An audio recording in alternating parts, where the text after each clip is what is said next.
Namaskar. Myself, Dr. Babita Maji, Assistant Professor, Department of Political Science, Raghunath Girls Postgraduate College, Meerut. Today we discuss most important topic and introductory topic of political science, that is the political theory. जब हम लोग political theory की बात करते हैं तो उसमें main रूप से दो तीन शब्द जो हम सब के लिए फैमिलियर होता है। एक है politics, political science, political theory. तो सबसे पहले हम देखेंगे कि पॉलिटिक्स क्या है। एज ए लेमैन सभी लोग बोलते हैं कि politics politics is a dirty game, politics नहीं करनी चाहिए। बट हम जब थियोरेटिकली पॉलिटिक्स को देखते हैं तो पॉलिटिक्स का एक क्या होता है कि इसकी जो प्राचीनता है, ये सर्वमान्य चीज़ें होती है पॉलिटिक्स का। प्लेटो और अरस्तु ने अपनी थ्योरी के माध्यम से इसे न एक शास्त्र के रूप में परिचित कराया हमारे सामने, बल्कि इसे एक व्यवस्थित विज्ञान के रूप में पेश किया।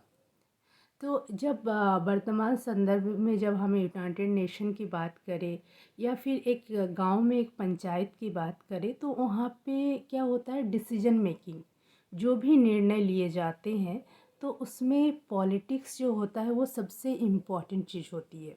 तो इसमें जो सबसे हम बोलते हैं कम या अधिक मात्रा में प्रत्यक्ष या अप्रत्यक्ष तरीके से किसी भी तरह का जब निर्णय लिया जाता है तो वो राजनीति के अंतर्गत आता है।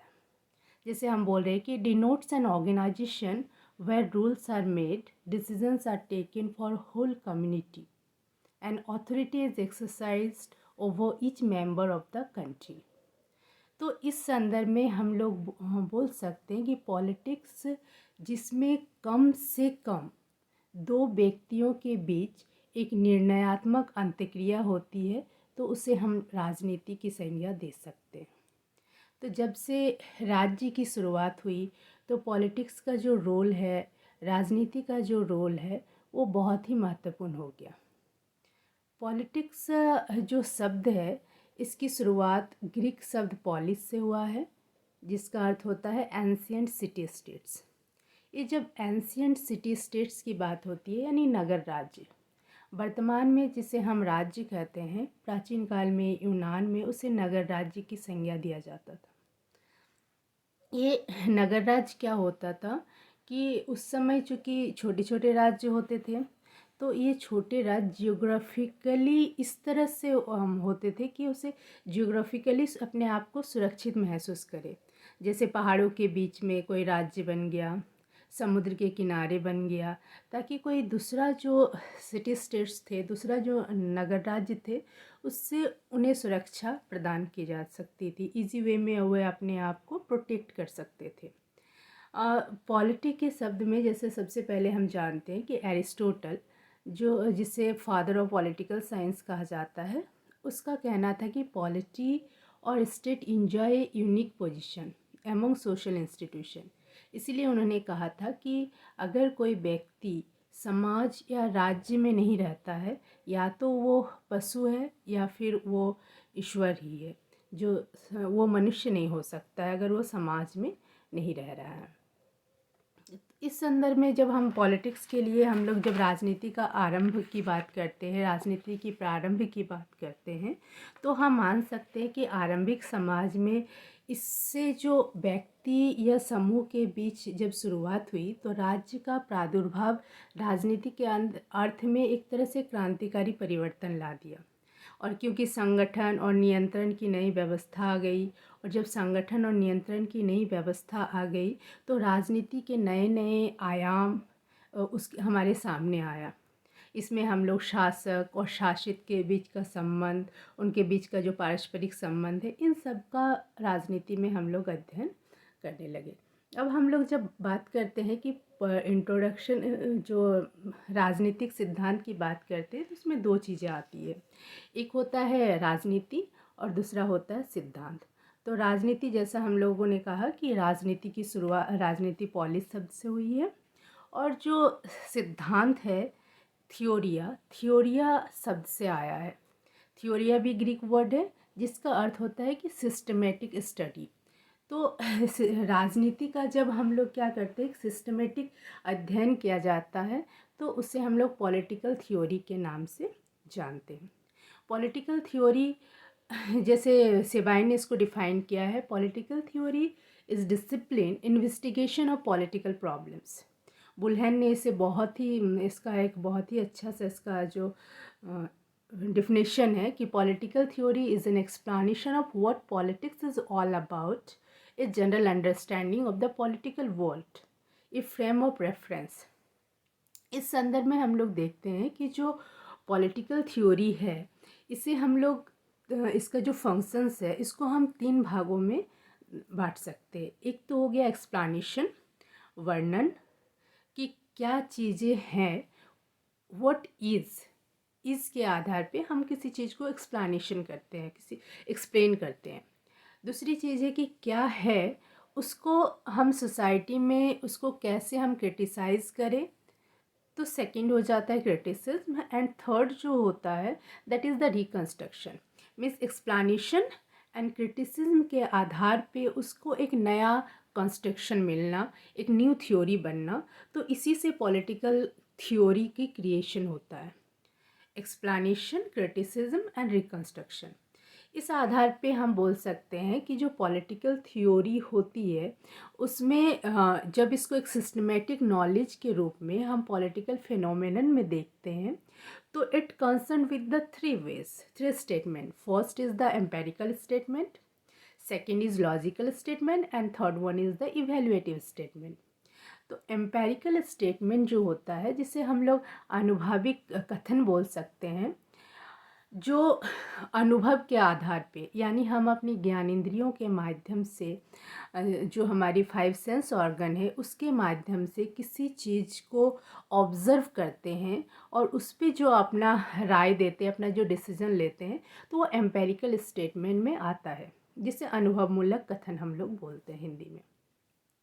लॉजिकल स्टेटमेंट में क्या आता है, तार्किक कथन में वो चीज़ें आती है कि तर्क के आधार पे जब हम किसी चीज़ को वेरीफाई करते हैं, जस्ट लाइक 2+2=4, 5×2=10, तो ये लॉजिकल स्टेटमेंट के अंतर्गत आता है। एंड थर्ड जो इवैल्यूएटिव स्टेटमेंट आता है, जो इवैल्यूएटिव स्टेटमेंट में, इसमें क्या चीज़ें होगी कि इवैल्यूएशन हमारा कैसा हो सकता है, हमारा जो मूल्यपरक कथन होता है वो किस आधार पे आता है। तो मूल्यपरक कथन में ये होता है कि किसी चीज़ की सत्य असत्य, कोई चीज़ सही है या गलत है, इस आधार पे हम किसी चीज़ का जब हम लोग निर्णय लेते हैं, वो इवैल्यूएटिव स्टेटमेंट में आता है। अब इवैल्यूएटिव स्टेटमेंट में जो आपके लिए सही हो सकता है, वो मेरे लिए सही नहीं हो सकता है।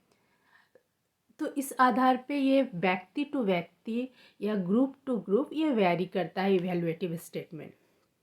तो इसी कारण इवैल्यूएटिव स्टेटमेंट जो है, इसको हम वेरीफाई नहीं कर सकते हैं। तो पॉलिटिकल थ्योरी में दोनों चीज़ आ रहा है, एम्पेरिकल और लॉजिकल स्टेटमेंट की जब हम लोगों की बात आती है, तो ये दोनों स्टेटमेंट हमारा जो साइंटिफिक थ्योरी होता है उसकी ओर फोकस कर रहा है। एंड इवैल्यूएटिव स्टेटमेंट जो है, ये हमारी मूल्यपरक कथन को सपोर्ट कर रही है।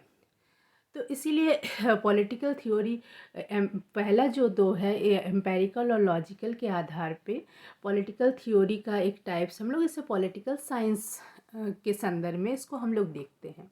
और जो इवैल्यूएटिव स्टेटमेंट होता है, इसे हम राजनीतिक दर्शन के रूप में देखते हैं, जो कि मूल्यपरक होता है। तो इस आधार पे हम लोग जो पॉलिटिकल थ्योरी है, इसे 2 भागों में बांटते, पॉलिटिकल साइंस और एक पॉलिटिकल फिलॉसफी। तो पॉलिटिकल साइंस जो है, इसका जो मेन नेचर से वो है ऑब्जर्वेशन, यानी जिसको हम अपने ज्ञानेंद्रियों के माध्यम से इसको हम ऑब्ज़र्व कर सकते हैं, वो पॉलिटिकल साइंस के अंतर्गत आता है। दूसरी चीज़ ये आती है उसमें, तो पॉलिटिकल थ्योरी के जब हम पॉलिटिकल साइंस में ऑब्जर्वेशन में आते हैं, तो पहला वही चीज़ है कि ज्ञानेंद्रियों के माध्यम से जब हम किसी वस्तु स्थिति की जांच करते हैं, तो उसे हम ऑब्जर्वेशन कहते हैं। दूसरी जो जनरलाइजेशन होती है कि वस्तुस्थिति के जांच के बाद उसका एक सामान्य नियम निर्णय बनाया जाता है, जनरलाइजेशन, जिसे हम लोग सामान्यीकरण कहते हैं। तो सामान्यीकरण को हम लोग दो भागों में, दो तरह के होते हैं। एक तो आपके होते जो होता है निगमनात्मक पद्धति, और दूसरी होती है आगमनात्मक पद्धति। जैसे आगमनात्मक पद्धति है, ये साइंटिफिक है, जो विशेष से सामान्य की ओर जाता है, और जो निगमनात्मक पद्धति है वो आपका फिलोसॉफिकल वे में आता है, जो सामान्य से विशेष की ओर जाता है। फिर थर्ड है इसका एक्सप्लानेशन, वर्णनात्मक, कि पॉलिटिकल साइंस में क्या है, इस बात पे हम लोग फोकस करते हैं। फिर इसका प्रेडिक्शन, चूँकि इसे ऑब्जर्वेशन होता है, तो ऑब्जर्वेशन होने के कारण जो ज्ञानेंद्रियों के आधार पे जब एक तरह के निर्णय आते हैं तो उसका हम लोग भविष्यवाणी कर सकते हैं, उसको वेरीफाई करके उसकी हम भविष्यवाणी कर सकते हैं। ये डू पे बेस है, क्या है। दूसरी चीज़, ये तथ्य पे ज़्यादा फोकस है, फैक्ट पे ज़्यादा फोकस होते हैं। और ये पॉलिटिकल फिलॉसफी की अगर बात की जाए तो पॉलिटिकल फिलॉसफी, जैसा नाम है, ये फिलॉसफिकल, ये आइडियल, आदर्श पे ज़्यादा जोर देता है। दूसरी चीज़ है व्हाट ऑट टू डू, क्या होना चाहिए, इस पे ये ज़्यादा फोकस करते हैं। इसके अलावा इसमें एक आता है कि क्रिटिकल फंक्शंस की बात करते हैं। जब हम आलोचनात्मक कार्य जो होते हैं वो पॉलिटिकल फिलॉसफी के अंतर्गत इसकी नेचर में आते हैं। जस्टिफिकेशन है ये, इसमें यह न्याययोग्य होता है। और जो सबसे मेन इम्पॉर्टेंट चीज़ है that is the clarification of concepts. इसमें कॉन्सेप्ट्स का क्लैरिफिकेशन किया जाता है पॉलिटिकल फिलॉसफी में। तो ये जो पॉलिटिकल साइंस और पॉलिटिकल फिलॉसफी की बात होती है, तो हम जब से पॉलिटिकल साइंस की शुरुआत होती है, जब अरस्तु प्लेटो के समय से लेकर, हम लोग मानते हैं कि सेकेंड वर्ल्ड वॉर तक का जो समय है वो हमारा पॉलिटिकल फिलॉसफी के तौर पे था। राजनीतिक दर्शन, जिसको हम लोग पॉलिटिकल फिलॉसफी को इसीलिए हम लोग करते हैं कि इसे हम परंपरागत राजनीतिक सिद्धांत के तौर पे जानते हैं। और फिर उसके बाद सेकेंड वर्ल्ड वॉर के बाद जब से व्यवहारवाद जोर पकड़ने लगा, तो उसे हम लोग आधुनिक राजनीतिक सिद्धांत के तौर पे उस समय को हम लोग लेते हैं, सेकेंड वर्ल्ड वॉर के बाद से लेकर।